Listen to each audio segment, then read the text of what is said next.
अस्सलाम वालेकुम नाज़रीन, आप देख रहे हैं क्वेश्चन आवर विद मोना आलम। दोनों इतराफ यानी कि अपोजिशन और हुकूमत शदीद तनकीद की जद में हैं। एक तरफ अपोजिशन यानी कि पाकिस्तान तहरीक इंसाफ के प्राइमरीली सेनेट इंतखाबात और सीट एडजस्टमेंट जो कि वो करना चाह रहे हैं गवर्नमेंट को से लेकर हुकूमत से के साथ एक गठजोड़ बनाना चाह रहे हैं, अंडरस्टैंडिंग बनाना चाह रहे हैं। पख्तूनख्वा में असेंबली से होने वाले सेनेट इंतखाबात के हवाले से अपनी पार्टी सरापा एहतजाज है, अपनी पार्टी आड़े हाथों लेती हुई नजर आ रही है वज़ीर आला गंडापुर को, और ये पूछती हुई नजर आ रही है कि ATMs को तरजीह क्यों दी जा रही है पार्टी वर्कर्स के ऊपर। फिर जो इसके अलावा जो बात है वो ये भी है कि आप हुकूमत के साथ एडजस्टमेंट कर ही क्यों रहे हैं, क्योंकि आप तो ज़्यादा सीटें नशिस्तें डिजर्व करते हैं। तो हुकूमत के साथ या हुकूमती जमातों के साथ इस गठजोड़ के पीछे पसे पर्दा क्या कहानी है, क्या मजबूरियां हैं, या आपकी अपनी इसमें क्या कॉम्प्रोमाइज़ेज़ हैं जो कि आपको ये करने पे मजबूर कर रहे हैं। बहुत मुश्किल और सख्त चुपते हुए सवालात का सामना है वज़ीर आला गंडापुर साहब को, और जाहिर है PTI की जो कोर लीडरशिप है उनको कि ये किस हिकमत अमली के तहत किया जा रहा है। फिर सेनेट के वो जो लिस्ट भी है नामों की, उसके ऊपर भी एक मसला है कि जो मिर्ज़ा आफरीदी साहब हैं, कुछ ऐसी लिस्ट गर्दिश कर रही हैं, कुछ ऐसी लिस्ट मौजूद हैं सोशल मीडिया पर PTI के लोग लगा रहे हैं जहां पर जिन लिस्ट्स में उनका नाम नहीं है। लेकिन जो बैरिस्टर सैफ ने ट्वीट की है क्या, और उन्होंने जो बताया है कि खान साहब से मुलाकात के बाद ये लोग हमने फाइनल किए हैं, ये नाम फाइनल किए हैं, उसमें तो नाम है मिर्ज़ा आफरीदी साहब का। तो ये आप ट्वीट भी देख सकते हैं बैरिस्टर सैफ साहब की। तो ये इतना खुला तजाद है कि जिसकी कुछ समझ नहीं लग रही कि आया मिर्ज़ा आफरीदी साहब लिस्ट में हैं या नहीं है, क्योंकि ज़्यादातर तनकीद उन्हीं के नाम को लेकर की जा रही है। वहीं दूसरी तरफ हुकूमत भी शदीद इस वक्त तनकीद की जद में है। एक तो यके बाद दीगरे पेट्रोल बम जो हैं वो आवाम पर गिराए जा रहे हैं, आलमी सतह पर पेट्रोल की कीमतों में गिरावट, लेकिन पाकिस्तानी अवाम के लिए बिल्कुल दूसरा मयार है और दोहरा तकाजा है कि जहाँ पर उनको महंगा पेट्रोल बेचा जा रहा है तो ऑब्वियसली तनकीद तो बनती है, क्योंकि इसी के ऊपर none other than prime minister Shehbaz Sharif साहब जब वो अपोजिशन में थे शदीद तरीन तनकीद का निशाना बनाते थे साबका PTI हुकूमत और साबका वज़ीर आज़म इमरान खान को। और चीनी के हवाले से भी नाज़रीन जो एक फियास्को बना हुआ है कि पहले एक्सपोर्ट कर दी गई, फिर उसके बाद यहाँ जब किल्लत हुई तो फिर इम्पोर्ट की गई, जिससे काश्तकारों को भी नुकसान हुआ, और जो चीनी के निर्ख थे वो भी आसमानों से बातें करने लग गए। एक अजीब सा प्रॉब्लमेटिक फियास्को सा है ये। मतलब none other than Fawad Hassan Fawad sahab जो कि PMLN के खासे करीबी principal secretary to former prime minister Nawaz Sharif, principal secretary to former prime minister Shahid Khaqan Abbasi, वो भी ये तनकीद करते हुए बड़े खुले अल्फाज में गुज़िश्ता रोज़ नज़र आए। और वैसे तो आपने सुना भी होगा कि कई दफ़ा कई प्रोग्राम्स में और सोशल मीडिया पर भी जो वज़ीर आज़म शहबाज शरीफ की माजी की तकारीर हैं पेट्रोल की कीमतों में इजाफे को तनकीद को लेकर, वो तो आपने सुनी होंगी, वो अक्सर चलाई जाती हैं। एक नित नई आपको हम माजी की झलकियाँ दिखाते चलते हैं वज़ीर आज़म शहबाज शरीफ साहब की, कि जब कोई इस तरह का इकोनॉमिक स्कैंडल आता था PTI दौर में तो किन अल्फाज में कड़ी तरीन जो है तनकीद करा करते थे वो बतौर अपोजिशन लीडर नेशनल असेंबली। वो उस वक्त क्या तनकीद करते थे, हमारे पास वो है वो वाला शॉट, तो वो दिखाते चलिएगा, या वो जो बयान है शहबाज शरीफ साहब का। अच्छा राइट, ये ट्वीट्स हैं नाजरीन, आप बल्कि देख लें अपने स्क्रीन पर और इसको फुल स्क्रीन करें ताकि रीडेबल भी हो कि शहबाज शरीफ साहब की 2020 की ट्वीट है ये। PTI और माफियाज के दरमियान मजबूत रब्तो ताल्लुक़ का एक सबूत, जेबें भरने के लिए गंदम, चीनी और अद्वियात की कीमतों में किए गए होशरबा और ज़ालिमाना इजाफे में कमी की ना होना, जिसका मतलब है कि न्याजी माफिया की मिली भगत से अवाम की जेबों से करोड़ों रुपए निकाल रहा है। और फिर ये दूसरा 2021 जुलाई 10 2021 का ट्वीट है। एक हफ्ते में चीनी की कीमत 100 रुपये किलो से बढ़ जाने का मतलब गरीबों के दुखों और मसाइब में इजाफा है, और आटा, सब्जी, गोश्त, LPG की कीमतों में इजाफा में हफ्तावार इजाफा मुल्क में हुकूमत ना होने का मज़हर है। खिदमात आमा, रोज़गार, घर तो बड़े दूर की बात है, ये हुकूमत तो अवाम की को 2 वक्त की रोटी नामुमकिन बना चुकी है। तो ये कुछ माजी की झलकियाँ हैं जो कि उस वक्त के जो मुआशी आते थे, कोई इस तरह के क्राइसिस या फियास्को, उसके ऊपर क्या बात जो है वो की जाती थी और क्या बयानात दागे जाते थे तब की गवर्नमेंट पे। अपने दौर में आते ही तमाम इतराफ़ के जो तकाज़े हैं वो बदल क्यों जाते हैं, आज इसके ऊपर इंशाल्लाह सोच विचार करने की कोशिश रहेगी। और फौरी तौर पे आई थिंक हम अपने मौजूद मेहमानों का रुख कर लेते हैं, बल्कि ये जो कुछ चीज़ें हैं हमने एक पूरे आउटलुक के हवाले से इकट्ठी की हैं, क्योंकि कुछ पॉजिटिव्स भी हैं। 14 साल में पहली दफ़ा बताया जा रहा है कि सरप्लस रिकॉर्ड किया गया है, जिसकी एक अक्कासी स्टॉक मार्केट में तेज़ी की सूरत में भी गुज़िश्ता रोज़ नज़र आई है। वो कुछ पॉजिटिव्स हैं, लेकिन इस तरह के जो स्कैंडल्स हैं वो भी economic scandal steering right in the I of the government, ये भी चीज़ें साथ साथ हैं। हमने कुछ इकट्ठा किए हैं, वो देखते चलिएगा। वफाकी काबीना इजलास और हुकूमती कारकर्दगी का आप सुना है कि जायज़ा लिया जाएगा, एवेल्यूएशन की जाएगी। हुकूमत को 1.5 साल का अरसा गुजर गया, हर 2 माह बाद वजारतों की कारकर्दगी को जांचा जाएगा। अच्छी कारकर्दगी दिखाने वाली वजारत को शाबाश दी जाएगी। वज़ीर आज़म शहबाज शरीफ का ऐलान। कमी कोताही को दूर करने की कोशिश की जाएगी, ज़रूरत पड़ने पर डिसिप्लिनरी एक्शन भी लिया जाएगा। वज़ीर आज़म शहबाज शरीफ जो मयार पर पूरा नहीं उतरा उसे एहसास दिलाएंगे कि किसी को झूठा तासुर पैदा करने की इजाज़त नहीं दी जाएगी। वज़ीर आज़म शहबाज शरीफ।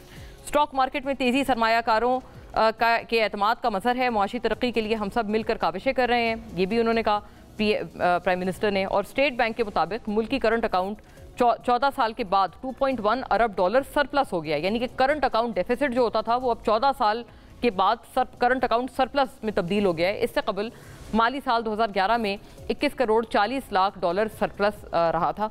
दूसरी जानिब चीनी माफिया के गठजोड़, अब ये स्कैंडल्स हैं नाजरीन, से मुल्क में चीनी की कीमत तारीख की बुलंद तरीन सतह 200 रुपये फ़ी किलो को अबूर कर गई है। हुकूमत ने जून 2024 को 7 लाख टन चीनी को बरामद करने की इजाज़त दी थी। बाद अज़ां चीनी की कीमत बढ़ने पर हुकूमत ने गुज़िश्ता माह 5 लाख टन चीनी दरामद करने का फैसला किया था, जिसके तहत तमाम टैक्स और ड्यूटीज़ माफ़ कर दी गई। और इसी तनाजुर में 11 जुलाई को 3 लाख टन चीनी की दरामद का टेंडर भी जारी किया गया। चीनी पर टैक्स छूट से मुताल्लिक़ IMF की मुखालफत के बाद हुकूमत ने चीनी की दरामद वाला टेंडर वापस ले लिया और नजरसानी टेंडर के तहत इंटरनेशनल सप्लायर्स से 50,000 टन चीनी की दरामद के लिए बोलियां तलब कर ली हैं। वही बिल्कुल वही सिचुएशन है और वही हालात व वाक़यात हैं कि पहले एक्सपोर्ट, फिर कीमत बढ़ना, फिर किल्लत होना और फिर इम्पोर्ट, फिर जिसको उस वक्त जो है वो एक बिल्कुल अलग पैराए में देखा जाता था। तो आज इंशाल्लाह कोशिश रहेगी कि अपोजिशन गवर्नमेंट दोनों से उनके साइड के स्कैंडल्स को लेकर ये चुपते सवालात ज़रूर पूछे जाएँ। फौरी तौर पर अपने मौजूद मेहमानों का रुख करती हूँ। रज़ा हारून साहब नाज़रीन joins us on the broadcast, Pakistan Peoples Party की नुमाइंदगी करते हुए तमाम तर मामले में अपनी जमात का व्यू और तमाम व्यू रखेंगे। ज़ाहिर है कोalition पार्टनर हैं तो पूरी चीज़ से बखूबी obviously he will be cognizant to the situation. आपको बहुत खुश आमदीद। और अहमद अवैस साहब नाजरीन पाकिस्तान तहरीक इंसाफ से हमें ज्वाइन करते हैं, तमाम तर लीगल और पॉलिटिकल ओपिनियंस के साथ अपनी पार्टी को लेकर, और एक दफ़ा फिर अपनी बेबाक नुमाइंदगी हमारे साथ रखेंगे। आपको भी बहुत शुक्रिया अहमद अवैस साहब आपकी मौजूदगी के लिए। कैसर शेख साहब नाजरीन पाकिस्तान मुस्लिम लीग नून के स्टॉलवर्ट हैं, मेंबर कौमी असम्बली और वफाकी वज़ीर भी हैं बराए इन्वेस्टमेंट्स। तमाम तर मामले पे PMLN के और हुकूमती तमाम तर व्यू के साथ हमें ज्वाइन करते हैं, हमारे साथ मौजूद हैं। आपको भी बहुत खुश आमदीद, वेरी वार्म वेलकम। कैसर शेख साहब आपसे मैं बात का आगाज़ करना चाहती हूँ, आप फरमाइएगा। मैंने ये चंद सोशल मीडिया की पोस्ट्स हैं या ट्वीट्स हैं जो वज़ीर आज़म शहबाज शरीफ साहब बतौर हस्बे इख्तिलाफ किया करते थे जब PTI दौर में कोई चीनी स्कैंडल आता था या कोई चीनी अद्वियात और गंदम की कीमतें बढ़ा करती थीं। तो अब ये तकाजा, ये तमाम तर पैमाने क्यों तब्दील हो गए जब आप लोग आपकी नाक के अंडर एग्जैक्टली वही काम हो रहा है, बिल्कुल डिट्टो वही काम है कि पहले चीनी जो है एक्सपोर्ट करें, फिर यहाँ किल्लत हो जाए, कीमतें बढ़ जाएं, फिर उसके बाद इम्पोर्ट की जाए। तो अब आपका वो तकाजा क्यों नहीं है? बिस्मिल्लाहिर्रहमानिर्रहीम। मोना, आपने जो बात की, जो नरेट किया, वो हकीकत की तर्जमानी की है। यही हो रहा है कि असल में मैं ख़ुद काबीना का मेंबर हूँ और काबीना में ये बात बड़े कैटेगोरिकली बताई गई कि चीनी का वाफर स्टॉक मौजूद है और ये एश्योर कराया गया कि प्राइम मिनिस्टर साहब ने कहा कि ये एश्योरेंस है कि प्राइस जो है वो 135 से ऊपर नहीं बढ़ेगी और अगर बढ़ेगी तो एक्सपोर्ट बंद कर दी जाएगी। जो फिगर्स दी गई, देखिए ना, उनके बेसिस पे फैसले हुए। अब मैं आपको ये बताऊं मोना कि इकनॉमिक जो मैटर्स है ना, यानी कारोबारी फैसले, उसमें कोशिश तो पूरी की जाती है कि सही फैसले हो, लेकिन बाद औक़ात वो फैसला आपकी फेवर में नहीं होता। मैं अपनी ज़िंदगी में मैंने हज़ारों फैसले किए होंगे अपनी बिजनेस के लिए, लेकिन कई फैसले उसमें मेरे फेवर के नहीं हुए होंगे। कोशिश तो देखिए देखना ये चाहिए कि जो फैसले हुए क्या उसमें किसी किस्म की कोई ऐसी बात तो नहीं थी जिसमें इल विल हो। इल विल जो है वो ठीक नहीं है। बाकी तो जजमेंट है, अगर आप जजमेंट के ऊपर किसी को भी मना कर देंगे कि आइंदा ये फैसला नहीं किया जाए, हमने उस जजमेंट पे फैसला किया कि वाफर मिकदार मौजूद है और उसके अलावा प्राइस जो है वो नहीं बढ़ेगी अगर एक्सपोर्ट होगी, लेकिन अनफॉर्चुनेटली वो नहीं हुआ और वही हुआ जो कि पहले पिछले दौर में हुआ। तो ये तकलीफ दे मैटर है। मैं ये कोई इसमें कोई किसी, और मैं खुद जिम्मेदार हूँ इसका क्योंकि मैं उसमें मौजूद था, लेकिन बात वही कर रहा हूँ कि बाद औक़ात कारोबारी फैसले, बिजनेस फैसले कई चीज़ों पे डिपेंड करते हैं ना। आपकी डिमांड सप्लाई क्या है, वर्ल्ड मार्केट की प्राइसेस क्या है, एक्सचेंज रेट क्या है, कैसे सर मैं अर्ज करूं, आपने एक तो बड़ी अच्छी बात है कि आपने माना है कि इस तरह की एक सिचुएशन मौजूद है, और आप साथ ये भी फरमा रहे हैं कि कुछ मिसलीडिंग फिगर्स और बताया गया काबीना को कि चीनी वाफिर मिकदार में मौजूद है और इसीलिए फिर एक्सपोर्ट का फैसला किया गया। जब आप अपनी बात फरमा रहे थे अहमद अवैसा बड़े पॉइंट्स भी लिख रहे थे, मुझे यकीन है उनके भी बड़े सारे इसके ऊपर पलट के पॉइंट्स आएंगे, लेकिन मेरा आपसे अर्ज ये है कि किसने मिसलीड किया, क्योंकि ये तो आप बहुत बड़ा इंकशाफ कर रहे हैं कि कुछ मिसलीडिंग फिगर्स बताए गए, और ये जो इल विल की आप बात कर रहे हैं कि गलत नीयत नहीं होनी चाहिए, बिलाशुबा आप ये फरमा रहे हैं कि आपकी गवर्नमेंट की या प्राइम मिनिस्टर की गलत नीयत नहीं थी, और मतलब बिल्कुल fully respect your view point. लेकिन बात यह है कि फिर यही आर्ग्यूमेंट तो पीटीआई वाले अपने हक में भी कहेंगे ना कि उस वक्त आप लोग जब ये चीनी स्कैंडल, गंदम स्कैंडल, आप इन तमाम चीज़ों के ऊपर आप लोग शोर मचाते थे बतौर अपोजिशन, तो आप लोगों ने कैसे जज कर लिया था कि उनके दिल की नीयत ख़राब है? ये भी तो हो सकता है कि उनको भी किसी ने बड़ा मिसलीड किया हो, और इसी वजह से आपको याद होगा खान साहब ने जहांगीर तरीन साहब को और अलीम खान साहब को, मतलब उनका एक मसला बन गया था इनके साथ, और ये आपको पता है फिर उनकी तो राहें भी जुदा हो गई। तो खान साहब भी तो यही कहते थे कि मुझे भी तो मिसलीड किया, इसीलिए मैंने इन लोगों के खिलाफ एक्शन लिया, तो वो तो सही साबित हो गए उस वक्त। मोना, ये जो हालात सामने आए इसका मतलब तो ये है कि हमें ज़्यादा असेस करना चाहिए और एग्जेजरेटेड किसी के ऊपर देखना चाहिए ना कि मामलात क्या हैं। अगर इल्ज़ाम लगाना तो बहुत आसान है ना जी, कि किसी के ऊपर भी अपने इल्ज़ाम लगा ले, लेकिन हमें ज़्यादा एहतियात करनी चाहिए, ताकि बात तो ये है कि अगर किसी के पास कोई सबूत है, आज भी अगर मैं कहता हूँ कोई सबूत ऐसा है कि कोई फैसला ऐसा हुआ है जो कि बदनीयती पे मुबनी था, तो उसके खिलाफ एक्शन होना चाहिए। मैं किसी सूरत में ये नहीं चाहूँगा कि एक्शन ना हो, एक्शन होना चाहिए, बाकायदा इंक्वायरी होनी चाहिए, और ये अंदाज़ा करना चाहिए कि क्यों ऐसी फिगर दी जाती हैं, और जो हमारे ब्यूरोक्रेट्स के, या क्योंकि मेन काम तो स्टैटिस्टिक्स डिपार्टमेंट का और हमारे जो मुख्तलिफ हो सकता है नहीं है ही, समझता क्या हूँ मैं, समझता क्या हूँ मैं, कहता हूँ जब हमें देखिए हमें अश्योर कराया गया कैटेगोरिकली, एक बार नहीं 2-3 मीटिंगों में ये बात तय हुई कि प्राइस नहीं बढ़ेगी, और अगर बढ़ेगी तो एक्सपोर्ट बंद हो जाएगी, और वाफर क्वांटिटी मौजूद है मुल्क में शुगर की, और एक्सचेंज की ज़रूरत थी क्योंकि हमें एक्सपोर्ट की ज़रूरत थी, हमें ज़रूरत थी फॉरेन एक्सचेंज रिजर्व की, तो हमने उसके लिए ये एक्सपोर्ट की। लेकिन देखिए ना, फैसला तो ये जो सामने आए हकायक, उसमें ये फैसला गलत हुआ। मैं तो आपसे पहले कह रहा हूँ कि कारोबारी फैसले जरूरी नहीं, या तो नहीं फाउल प्ले है कि नहीं, इसको चेक करना चाहिए। अगर किसी की बदनीयती है, मैं तो पहले आपसे कह रहा हूँ, लेकिन मकसद ये कि ये कारोबार, अगर या तो हुकूमत को कारोबार में आना नहीं चाहिए, अगर हुकूमत कारोबार में रहेगी, मुख्तलिफ कमोडिटीज़ की इंपोर्ट एक्सपोर्ट में रहेगी, उसके ज़ख़ीरा में रहेगी, तो इस किस्म की बातें होती रहेंगी। आप तो हमें या तो कारोबार से हट जाना चाहिए हुकूमत को, क्योंकि हुकूमत देखिए वो फैसले प्राइवेट सेक्टर के ऊपर छोड़ देना, नफ़ा नुकसान करना उनकी जिम्मेदारी होती है। अब हुकूमत तो ये नहीं कर सकती ना कि इसमें आम लोग सारे। अच्छा, ये आपने एक अच्छी तजवीज़ दी है, जाहिर है आप इस वक्त हुकूमत वक्त हैं, तो अगर ऐसा करना है तो आप लोग खुद ही करेंगे, लेकिन आपने एक अच्छी तजवीज़ दी है कि आप मतलब गवर्नमेंट जो है वो बिजनेस से, कारोबारी मामलात से खुद को अलहदा रखे। कई अच्छे मुमालिक में कि बेस्ट प्रैक्टिसेस में भी शुमार होता है। अहमद अवैस साहब मान रहे हैं कैसर शेख साहब कि उनके एंड पे ये चीज़ें कुछ गलत आदाद और शुमार बताए गए और मिसलीडिंग कुछ स्टैट्स दिए गए जिसकी बुनियाद पर ये फैसला किया गया, तो मतलब फिर तो ठीक हो गए ना ये लोग। आप वो फिर साथ साथ ये भी कह रहे हैं कि इल विश नहीं होनी चाहिए, गलत नीयत नहीं होनी चाहिए, तो गलत नीयत नहीं थी वो, इसकी बहरहाल गारंटी दे रहे हैं। वो बड़े पुराने स्टॉलवर्ट हैं, पुराने तरीन जो PMLN में माशाल्लाह जो लोग हैं उनमें शुमार होता है कैसर शेख साहब का, तो वो इस बात के बहरहाल वो बड़े श्योरिटी के साथ हमें बावर करा रहे हैं कि पीएम की कोई इसमें गलत इंटेंशन नहीं थी, उन्होंने किया एक अच्छी नीयत से फॉरेन एक्सचेंज कमाने के लिए। तो योर थॉट्स ऑन दिस, और साथ साथ अपने एंड पे भी फरमाइएगा कि अब तो आपके अपने अंदर भी मतलब वजीर आला केपी के जो है वो बताया जा रहा है कि उनका घेराव किया जाएगा और केपी असेंबली का घेराव किया जाएगा, सेनेट इलेक्शंस वगैरह में ये जो आप लोग मिली भगत कर रहे हैं, तो व्हाट्स गोइंग ऑन? ये क्यों आप लोग ये सीट एडजस्टमेंट और ये सारी चीज़ें कर रहे हैं गवर्नमेंट के साथ, जिनको आप मानते ही नहीं हैं, जिनकी तो आप लेजिटिमेसी ही नहीं मानते कि ये तो गलत लोग हैं, ये इलेजिटिमेट है गवर्नमेंट सारी?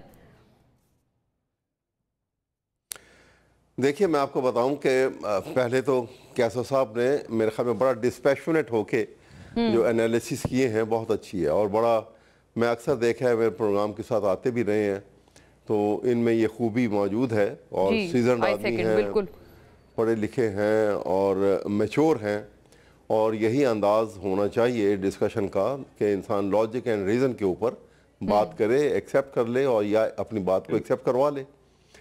बात यह है कि देखिए, ये शुगर का सिलसिला जो है ना, ये आपको ज़रा सा मैं पीछे ले जाता हूँ। ये आपको याद होगा कि रमज़ान के महीने में ये सिलसिला शुरू हुआ था, जब अचानक एक किल्लत हो गई थी शुगर की, और एक जब शोर मचा तो टेलीविजन के ऊपर खुद जो है प्राइम मिनिस्टर शहबाज साहब ने टेलीविजन के ऊपर कहा कि जी मेरे साथ तो कमिटमेंट की गई थी कि चीनी जो है वो एक्सपोर्ट हम करेंगे, लेकिन इसकी प्राइस जो है वो जो 165 रुपए से बढ़ेगी नहीं।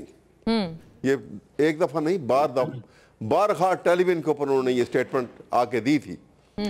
लेकिन बाद में दो चीज़ें बड़ी अलार्मिंग सामने आई। एक तो ये सामने आया कि उन दिनों में आपको याद होगा कि अफ़गानिस्तान की सरहद की तरफ से इन्फिल्ट्रेशन होती थी, जो टेररिस्ट अटैक होते थे केपी के अंदर भी और फिर कुछ इधर बलूचिस्तान के अंदर भी, और वो इंडियन स्पॉन्सर थे और वहाँ से सपोर्ट मिलती थी उनको अफ़गानिस्तान की तरफ से। लेकिन हैरानकुन बात ये थी कि इस सारी बात के बावजूद कि उस वक्त सख्त मुखालफत थी अफ़गानिस्तान के साथ और ये सिलसिला चल रहा था, इंडिया और अफ़गानिस्तान का गठजोड़ हुआ था, शहबाज शरीफ साहब ने चीनी को एक्सपोर्ट करने की इजाज़त दी अफ़गानिस्तान को। इंटरेस्टिंग, जहां से हमारे ऊपर दहशतगर्दी हो गई। हाँ, जहां से दहशतगर्दी हो रही थी, ये रिकॉर्ड की बात है, मैं अपने पास से नहीं कर रहा।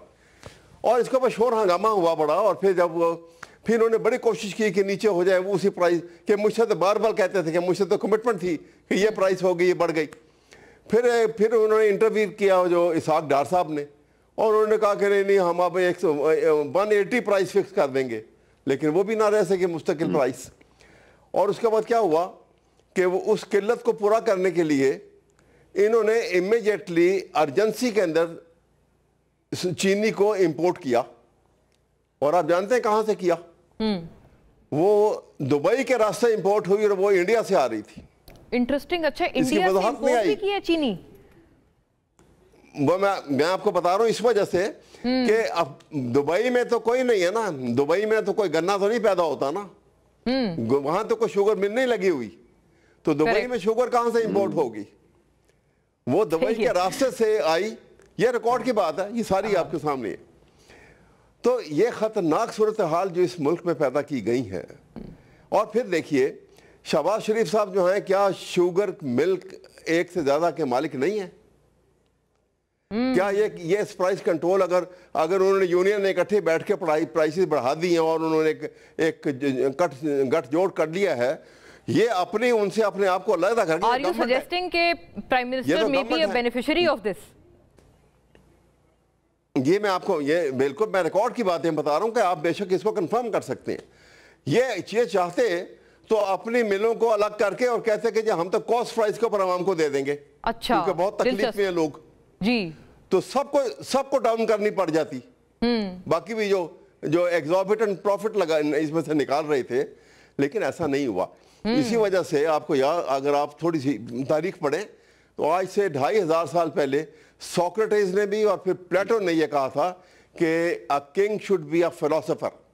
अगर बिजनेसमैन को तुम किंग बना दोगे तो वो अपनी बिजनेस की एक्सपेंशन के लिए वो पॉलिटिकल पावर को एक्वायर करेगा, ऐसे इस्तेमाल करेगा। Very fair. ये हम इस मुसीबत से हाँ। ये मैं आपको सारी हकीकत बता रहा हूँ और तारीख के हवाले से बात बता और भाई कैसर साहब, ये तो जाहिर है a lot for you to answer and to respond to, क्योंकि उन्होंने अहमद अवैध साहब ने बड़ा एक आई थिंक बहुत एक पिंचिंग एलिगेशन लगाया है कि ये भी हो सकता है। तो ये तो बहरहाल बड़ी एक अहम बात है। लेकिन रजा हारून साहब, आप कैसे सिचुएशन को असेस करते हैं?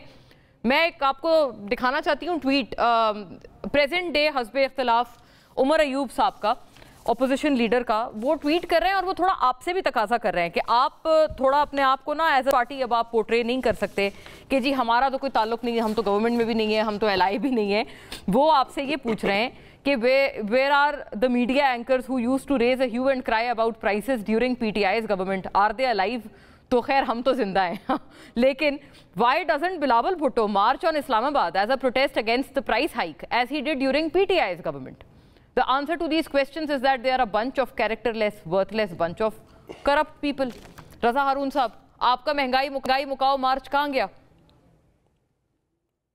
नहीं, उमर अली साहब तो गलत बात करते ही नहीं है, जाहिर है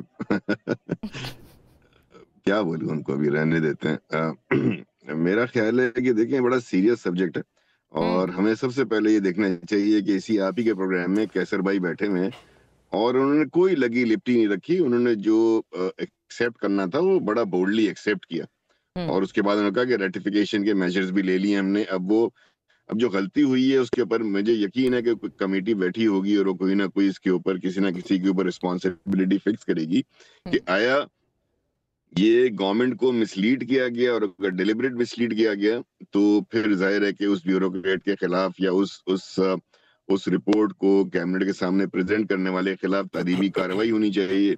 जहां तक ये बात रह गई कि गवर्नमेंट को इस बिजनेस में नहीं होना चाहिए, यहाँ थोड़ा सा मैं इख्तिलाफ करूंगा।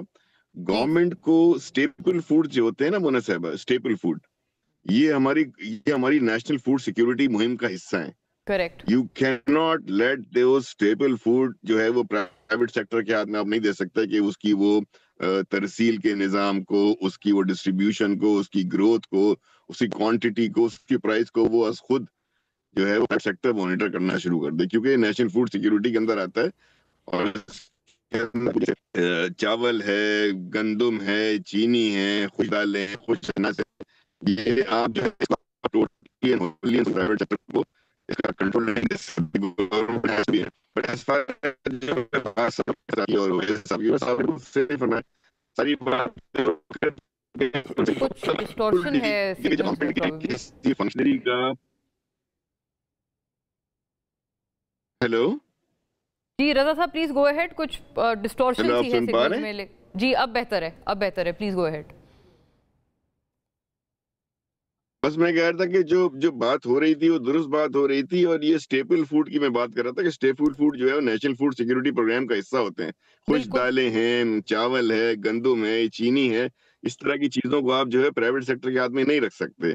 हाँ, ये बात बिल्कुल ठीक है, उस पर नजरसानी करनी चाहिए कि गवर्नमेंट की अपनी जो है वो इन्वॉल्वमेंट जो उनके उहदेदारों की है वो नहीं होनी चाहिए किसी भी ऐसे बिजनेस के अंदर। वो जरा सा वो एक क्वेश्चन मार्क क्रिएट कर देती है। अब जहां तक हमारा पिछले दौर का हमें याद है कि पीटीआई के दौर में एक शुगर कमीशन भी बना था ना, वीट कमीशन, ये बात पिछले दौर की कि उन्होंने एक शुगर कमीशन के ऊपर इंक्वायरी बिठाई थी और उसके अंदर बहुत से लोगों के नाम आए थे, उसमें इंक्वायरी हुई थी।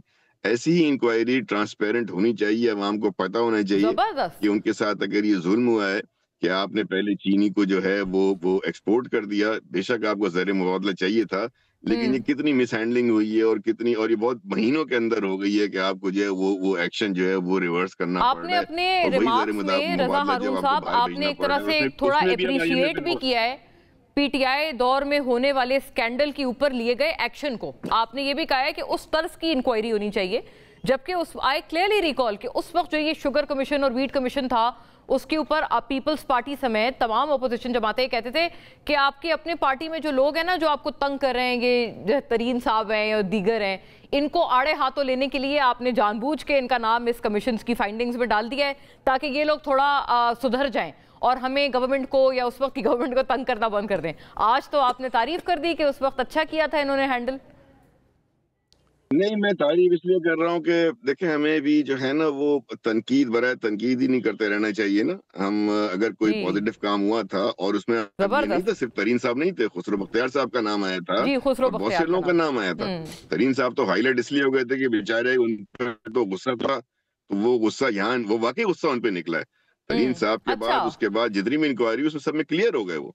हाँ। उनको तो खैर इम्प्लीकेट किया गया था, लेकिन वो एक्ट अच्छा था ना कि गवर्नमेंट ने इस बात की परवाह नहीं की कि अपने उनके रैंक्स एंड फाइल्स में, तो सर अभी मैं अर्ज करूं, ये क्या गारंटी है कि इस मर्तबा अगर उसी तर्ज पे कमीशन बना और फाइंडिंग्स हुई तो इस दफा उन फाइंडिंग्स में कोई ऐसा बंदा नहीं डाल दिया जाएगा जो कि हुकूमत को प्रोबेबली अपने रैंक्स में अच्छा नहीं लग रहा? तो ये क्या गारंटी है कि वो उसकी फाइंडिंग्स ठीक होंगी? पड़ेगा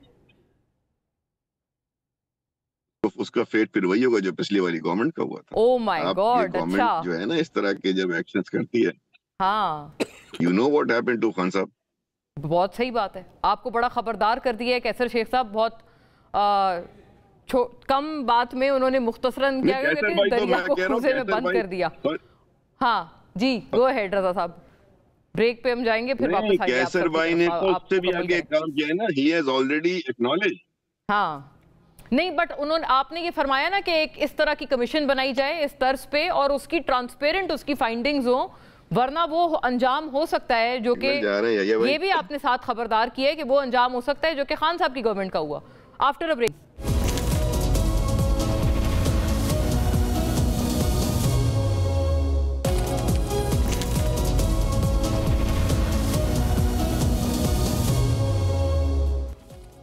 वेलकम बैक नाजरीन, over to you Qaiser Sheikh sahab. इत्तेहादियों की वार्निंग आपने सुनी, रजा हारून साहब कह रहे हैं कि आप बाकायदा एक कोई कमीशन बनाएं जैसे खान साहब के दौर में बना था ना, शुगर कमीशन, वीट कमीशन, लेकिन उसकी फाइंडिंग्स वैसी नहीं होनी चाहिए जैसे उस वक्त थी कि जो बुरा लग रहा था गवर्नमेंट में उसका नाम डाल दिया था कि ये कसूरवार हैं। और इस दफ़ा अगर ऐसा ना हुआ तो उन्होंने ये भी वार्निंग दी है कि मतलब जो उनकी गवर्नमेंट का अंजाम हुआ वो आपकी गवर्नमेंट का भी हो सकता है, because it's a matter of history. आप मुझसे बेहतर जानते हैं कि ये जो फूड क्राइसिस और इस तरह की चीज़ों पे हुकूमतें वाक़तन उनका तख्ता उलट जाता है। मोना देखिए, आज जो बात हो रही है बड़ी कंस्ट्रक्टिव, बड़ी इसलिए हो रही है कि बेहतरी कैसे हो, मामलात को सुलझाया किस तरह जाए। लेकिन अहमद अवैस साहब ने या रजा हारून साहब ने बड़ी पॉजिटिव बात की, कोई इसमें नेगेटिव बात उन्होंने भी नहीं की। रजा हारून की जो तजवीज़ है वो सामने आ गई है, अब इस पर गौर होना चाहिए कि एक उन्होंने तजवीज़ दी है, उस पर गौर वोस होगा कि क्या ज़रूरत है, किस तरह। मैंने आपसे पहले कहा ना कि बिज़नेस के फ़ैसले मेन तो ये कि ज़रूरी नहीं कि आपके फ़ैसला कभी भी कोई लाजमी कि आपका ठीक हो। बिज़नेस की फ्लक्चुएशन बहुत होती है ना, कमोडिटीज़ का मैं खुद बिज़नेस मैन रहा हूँ, इसमें फ्लक्चुएशन है बहुत ज़्यादा, प्राइसेस नीचे भी जाती हैं ऊपर भी जाती हैं। एक ही मुल्क में, चाइना को मैं देखता हूँ या इंडिया को, आप देखेंगे कि एक ही सीज़न में इंपोर्ट भी होती है एक्सपोर्ट भी होती है। कोई ये नई बात नहीं है कि पहले एक्सपोर्ट हो गई और बाद में इंपोर्ट हुई। अच्छा कैसर साहब, मेरा अर्ज सुनिएगा, पाकिस्तान को नुकसान हुआ। दो बड़ी अहम बातें हैं जो अहमद अवैस साहब ने हाईलाइट की है। उन्होंने कहा यह भी हो सकता है कि प्राइम मिनिस्टर शहबाज शरीफ को इसका कोई ज़ाती फ़ायदा हुआ हो, ये बड़ी अहम एलिगेशन है। दूसरा, उन्होंने ये भी फरमाया कि जब हॉस्टिलिटी चल रही थी, अफगानिस्तान से भी यहाँ पर दरअंदाजी हो रही थी, उस वक्त वहाँ पर चीनी एक्सपोर्ट की गई और जब यहाँ किल्लत हो गई तो एक और मतलब ये एक और तो खैर मुझे नहीं कहना चाहिए, हॉस्टाइल तरीन जो मुल्क है टू पाकिस्तान यानी भारत, वहाँ से चीनी इंपोर्ट करवाई गई। तो ये भी बड़ा एक मतलब आप समझे बहुत ही एक शार्प सेट ऑफ एलिगेशंस नहीं है? नहीं, ऐसी बात नहीं है। देखिए, बात यह है कि जहाँ तक प्राइम मिनिस्टर साहब का तल्लुक है, उन्होंने तो बड़ी सख्ती से ये बात सब बार बार कही कि प्राइस बिल्कुल नहीं हम बढ़ने देंगे। अब क्या वजूहत हुई, अब देखिए प्राइम मिनिस्टर साहब खुद तो किसी के डायरेक्टर या कुछ नहीं है, हाँ मतलब किसी मिल के शुगर मिल के नहीं है। हमारे यहाँ चनियोट, जी हमारे यहाँ चनियोट में ही उनके बेटे, क्योंकि वो उनके रमज़ान शुगर है, बहुत बड़ी मिल है। लेकिन मैं तो यही कह रहा हूँ ना कि उन्होंने तो पूरी कोशिश की, बावजूद कि उनकी अपने शुगर का बिजनेस है, उन्होंने पूरी कोशिश की कि प्राइसेस जो है वो नहीं बढ़ेंगी और कैटेगरी सबको यकीन दयानी कराई। उन्होंने तो सबसे ज़्यादा, लेकिन बात तो सामने है कि हमने जो फैसला किया जिसमें मैं शामिल हूँ, वो फैसला बाद में साबित हुआ कि इतना मुस्बत फैसला नहीं था। कैसे साहब एक और अर्ज सुनिएगा, क्योंकि सिर्फ this is not the only scandal. इस वक्त एक और जो दूसरा मामला है, हम इस पे गवर्नमेंट को बड़ी तारीफ करते हैं, मुतारिफ हैं इस बात पे कि करंट अकाउंट सरप्लस रजिस्टर हुआ, मतलब हैट्स ऑफ टू दिस, ये बड़ी अचीवमेंट है। बट दूसरी तरफ सर, ये जो पेट्रोल की कीमतों का मसला बना हुआ है, ये भी आप समझे कितना कलीदी इशू है। क्योंकि इंटरेस्टिंगली जो उमर अयूब साहब की ट्वीट में सुना रही थी रजा साहब को, वो उन्होंने की थी पेट्रोल के कॉन्टेक्स्ट में, कि उस वक्त जो पेट्रोल था वो मतलब बहुत 150 रुपए का पेट्रोल जो है वो ज़्यादा लगता था प्राइम मिनिस्टर शहबाज शरीफ को, और इस वक्त दुनिया भर में पेट्रोल की कीमतें गिर रही हैं, लेकिन पाकिस्तान के लिए कुछ अलग तकाजा है। यहाँ यके बाद दीगरे पेट्रोल की कीमतों में इजाफा हो रहा है, 300 रुपए लीटर तक तकरीबन अब जाने के करीब है। मोना, वो तो पेट्रोल की कीमतें तो बड़ी शफाफ है, सामने है। जब उस वक्त की वो बात कर रहे हैं, उस वक्त एक्सचेंज रेट जो है 150 के करीब होगा, आज 288 का एक्सचेंज रेट है। फिर दुनिया की प्राइसेस होती हैं, फिर पेट्रोलियम लेवी है, जो पेट्रोलियम लेवी हमने बजट में सब के असेंबली के अप्रूवल से बढ़ाई है ना। और कार्बन टैक्स भी आपने लगाया है सर, एक नया टैक्स भी आपने आयद कर दिया है। टैक्स, जी हाँ, कार्बन टैक्स भी लगा है। तो कोई भी मोना आप प्राइस पता कैलकुलेट कर सकती हैं, मैं कर सकता हूँ। ये तो एक फार्मूला है जिसके ऊपर प्राइसेस बेस करती है, उसमें तो कोई शक की गुंजाइश ही नहीं है ना। आज की प्राइसेस है, फिर पेट्रोलियम लेवी लगी हुई है, और जो एक्सचेंज रेट है उस पर होना है। तो कोई अगर किसी इसमें कोई फ्लॉ है तो कोई सामने लाए ना कि ये कैलकुलेशन में गलती है, उसमें कोई फर्क नहीं है। हाँ, गुजारिश सर ये देखें कैसर साहब, फ्लॉ नहीं है। हम ये नहीं कह रहे कि कोई वहां से पैसा कोई करप्ट प्रैक्टिसेस में जा रहा है। हम ये बात कर रहे हैं कि अवाम ये डिजर्व नहीं करती। अगर बैनुल-अक़वामी सतह पर एक वो पेट्रोल की कीमत गिर रही है, तो पाकिस्तान में यहाँ पर किस खुशी में बढ़ाई जा रही है, ये अर्ज है। मोना, बात यह है कि अभी हमने कुछ पेट्रोल की लेवी लगाई जो कि बलूचिस्तान को रोड 300 अरब रुपए के दिए। वहाँ रोड ही नहीं था, हर जगह मोटरवे था, जो बलूचिस्तान वाले डिमांड कर रहे थे। तो बात यह है कि हमारा डेफिसिट जो छोड़ा ना, यानी पीटीआई की हुकूमत ने जो डेफिसिट छोड़ा वो 6% से ज़्यादा था कौमी आमदनी का। आज अभी हमारा डेफिसिट इस साल जो हुआ है वो 3.5-4% के अंदर है। तो हमने अपना खसारा कम किया है। हमने अगर वो पेट्रोलियम से भी उसका रेवेन्यू आया है। लेकिन सर देखे ना, आवाम का खसारा तो बढ़ गया। आवाम ने अब वो पैसे देने हैं जो कि इनडायरेक्ट टैक्स है। कोई शक नहीं है, कोई शक नहीं है। जब तक हम अपना खसारा ख़त्म नहीं करेंगे, डेफिसिट किसी न किसी हवाले से तो आपने पूरा करना है। और ये जो बात आप अहमद अवैस साहब ने कही, बात यह कि इंडिया से आई होगी, दुबई से इंपोर्ट हुई, करीब तरीन मुल्क से ही कमोडिटीज आ सकती हैं। मैं आपको एज ए बिजनेसमैन ये बताऊं, अगर ये अफ्रीका से आती फर्ज की है या यूरोप से आती तो उसकी कास्ट बहुत ज़्यादा बढ़ जाती और नुकसान होता। तो अगर दुबई वालों ने अपना ओरिजिन करके उन्होंने किस मुल्क से मंगाई, ये तो उनका है ना। उन्होंने ये कहा कि ये हमने हमारा ये वाकई सही कह रहे हैं कि दुबई में तो प्रोड्यूस नहीं होती, शुगर का कोई फैक्ट्री नहीं है। अभी किसी करीबी मुल्क से उन्होंने मंगाई होगी, हो सकता है इंडिया से भी मंगाई हो और आई है। और हम देखो ना, वो नहीं तो उसमें पाकिस्तान का बेनिफिट हुआ ना, एक्सचेंज सस्ती रेट पे मिला कंपैरेटिवली। अगर इंपोर्ट आपने करना है, प्रोबेबली यू आर राइट कि पैसों में, बिल्कुल आप दुरुस्त फरमा रहे हैं, पैसों में उसका कोई फायदा मिला होगा। लेकिन हॉस्टाइल मुल्क है, भारत से ज्यादा हॉस्टाइल मुल्क, that too in current circumstances, और कौन हो सकता है?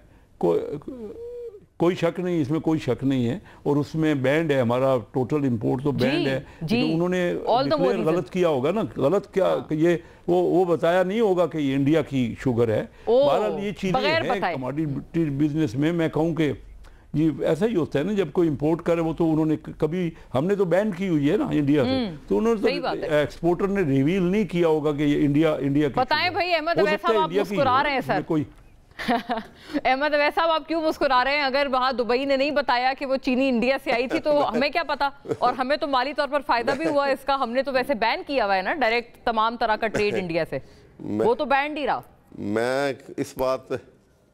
मैं इसलिए मुस्कुरा रहा था कि इस सादगी पे कौन ना मर जाए खुदा, कि पता ही नहीं हमें कि जो वो इंडिया से आ रही। देखिए, हमारा इंडिया से जब कश्मीर का उन्होंने एनेक्स कर लिया, वहाँ वो अपने कॉन्स्टिट्यूशन का हिस्सा और इंडिया की फेडरेशन का पार्ट बना लिया, तो हमने हर किस्म का उनसे मामला बंद कर दिया था इंडिया के साथ। उसके बाद इंडिया से इंपोर्ट करना, एक तरफ अफगानिस्तान जो हमें उस वक्त बहुत तंग कर रहा था, पहले उसको एक्सपोर्ट की, फिर इंडिया से इंपोर्ट की।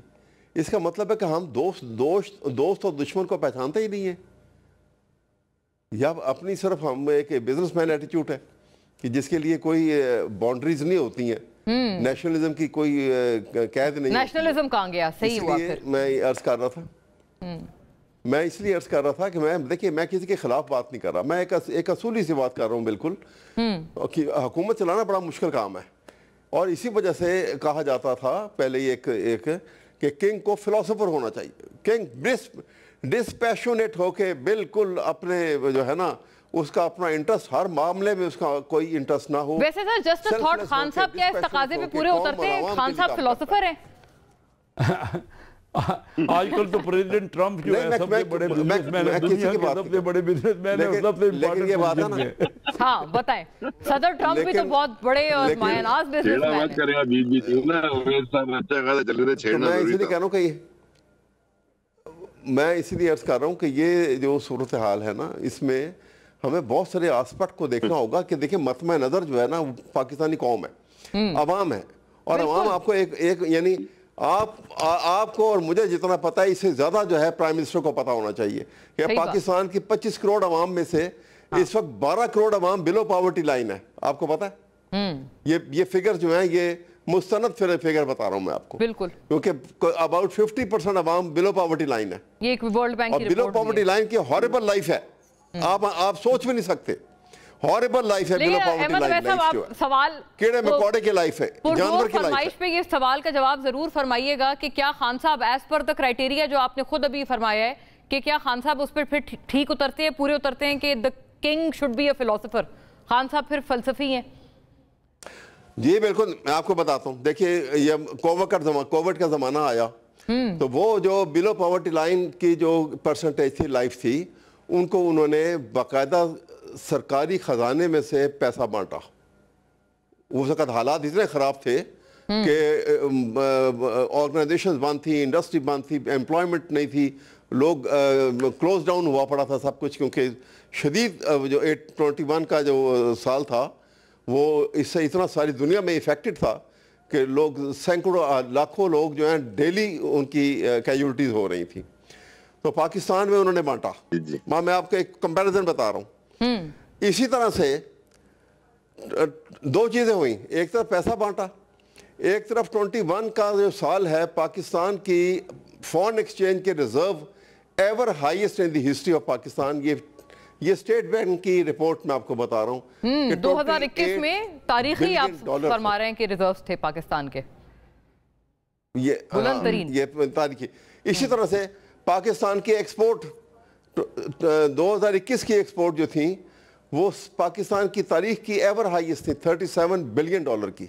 राइट। अच्छा, अब उसके बाद देखिए जब अब पीडीएम की हुकूमत आती है तो पीडीएम की हुकूमत में शहबाज शरीफ साहब ने भी एक पॉइंट ऑफ टाइम के ऊपर, आपको याद होगा आज से 3 साल पहले, इन्होंने आटा बांटा लोगों में, गरीब लोगों में तकसीम किया। जी। और शाहिद खाकान अब्बासी हमारे एक्स प्राइम मिनिस्टर जो कि नून लीग के ही थे, उस वक्त इसी के डिसिप्लिन में थे, नून लीग के डिसिप्लिन में थे, उन्होंने टेलीविजन के ऊपर आके कहा कि जी ये तो आटा बांटा गया है, 20 अरब रुपए का इसमें जो है वो घपला हो गया, किया गया। ये ऑन रिकॉर्ड है, ये एक नहीं कई दफा टीवी के ऊपर ये बात आई। करेक्ट, उन दिनों की बात बता रहा हूँ आपको। तो यानी आप वही फरमा रहे हैं कि वो जो फलसफी वाला क्राइटेरिया है वो खान साहब बहरहाल पूरा करते हैं। एटीट्यूड, हाँ। अच्छा, एक जाहिर है एक मैं देखिए ना, खान साहब के ऊपर जो है पैसे से इंटरेस्ट वाला कोई चार्ज नहीं है। अब ये जो लगे जितने खारिज हो गए ये भी खत्म हो जाएंगे। इसकी वजह ये है, अभी मैं उसके डिटेल में, आपके पास ना वक्त है वरना मैं इसके भी आपके बात कर सकता हूं। ये भी खारिज हो जाएंगे, ये भी चार्जेस जो हैं वो ट्रम्प टप हैं। और रजा साहब आप भी मुस्कुरा रहे हैं तो एक कंटिन्यूटी है। मैं सिर्फ एक सेंटेंस अगर कहें, मैं सिर्फ ये कहना चाहता हूँ, जी। हमें एटीट्यूड ये डेवलप कर लेना चाहिए कि सरकारी खजाने के ऊपर एक धेले का कोई बंदा अगर हाथ मारने की कोशिश करे, उसको सख्त सजा देनी चाहिए और माफ नहीं करना चाहिए। बिलाशुबा हमारे बेटर सेड देन डन से हमें उनकी शख्सियत से सबक मिला होगा। अच्छा जी, रजा साहब आप मुस्कुरा रहे थे, खान साहब फलसफी हैं, उनके ऊपर कोई ऐसा एलिगेशन नहीं है। और ये बताएं कि जाहिर है you being also at the helm of affairs, आप ये बात दुरुस्त समझते हैं कि ये भारत से जो है वो इंपोर्ट करना एक थ्रू अ थर्ड कंट्री और अफगानिस्तान एक्सपोर्ट करना हॉस्टिलिटी और तमाम तर दरअंदाजी के बावजूद वो सवाल उठाया है अहमद अवैध साहब ने, फिर आपका नेशनलिज्म कहाँ जाएगा?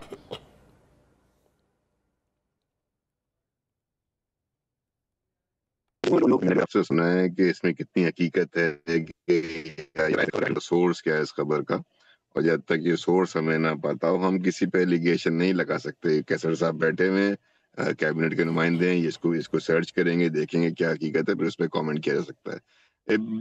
विदाउट सोर्स के आप कमेंट करते हैं ना तो खामखा खबर बन जाती है। I will avoid that. दूसरी बात ये कि देखें 2021-22 का जो एरिया है, जो जिस एरा की हम बात करते हैं ना, आप दो तीन चीजें जहन में रखें। कोविड था सारी दुनिया में, और कोविड के अंदर पाकिस्तान में भरपूर इमदाद आ रही थी हर जगह से।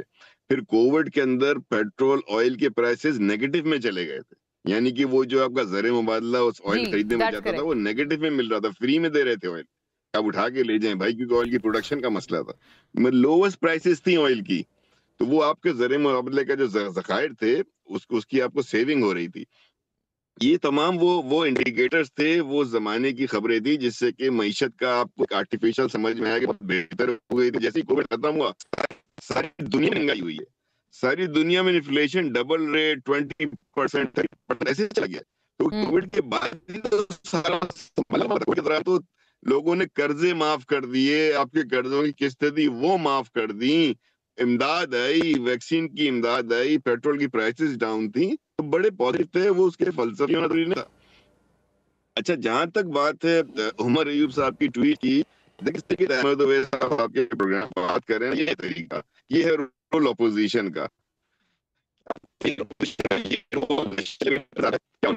बयानिया क्या उनका ये काम था एज एन ऑपोजिशन लीडर कि वो सिर्फ ट्वीट करते, पोस्ट करते और उस पे वो अपनी वो जो है वो उनकी झाड़ के घर जाके सो जाते। वही वो आप अपोजिशन लीडर हैं, अपोजिशन पार्टी है, आपकी पूरी पार्टी जो है इस वक्त होना साहबा सिर्फ थोड़ा डिस्ट्रप्शन है सिग्नल में। रजा हारून साहब जी एजेंडे पे पार्टी रही है कि किसको दे, या उनकी प्रॉब्लम ये है कि हमने 6 साल तो ये तो पूरी पार्टी वीडियो पॉलिसी में साहब, तो इनके एजेंडे पे नेशनल इश्यूज है ही नहीं, इनके तो इशू पे